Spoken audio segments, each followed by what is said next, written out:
សួស្តីបងប្អូនទាំងអស់គ្នាថ្ងៃនេះយើងមកមើលពីរបៀបធ្វើភ្លាសាច់គោទាំងអស់គ្នាគ្រឿងផ្សំសាច់គោស្ករសម្សៅមាន់ស្លឹកក្រូចឆ្មាគល់ស្លឹកគ្រៃអង្ករលីងប្រហុកក្រូចឆ្មាប៉េងប៉ោះខ្ទឹមក្រហមសណ្តែកគួរសណ្តែកដីម្ទេសជីរបៀបធ្វើដាក់ប៊ឺដើម្បីចៀនសាច់គោដែលយើងបានប្រឡាក់គ្រឿង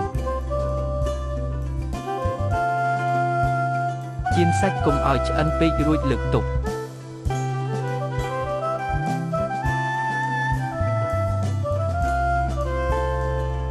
ចាក់ទឹកបន្ថែមរួចយកទៅដាក់ក្នុងចាន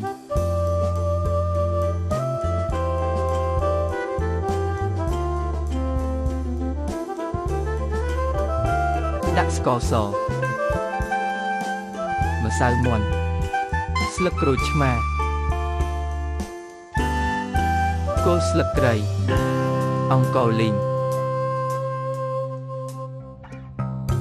ប្រហុក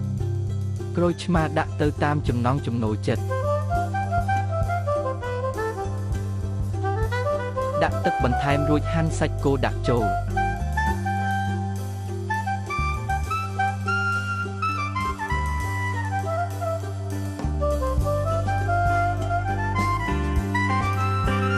ដាក់ប៉េងប៉ោះខ្ទឹមក្រហមសណ្តែកគួរ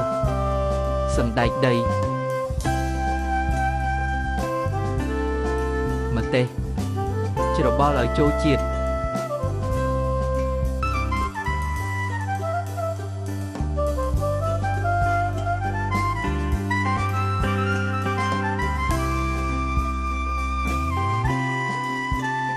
ដាក់ជី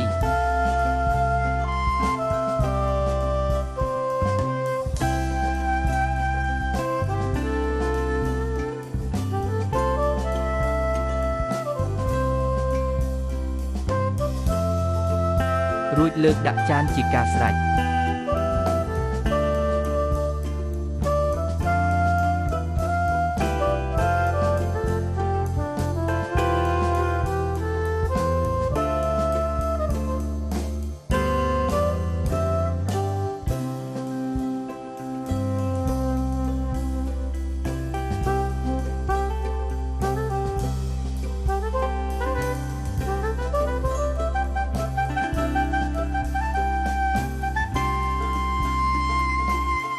អរគុណសម្រាប់ការទស្សនាវីដេអូសូមជួយ Subscribe Channel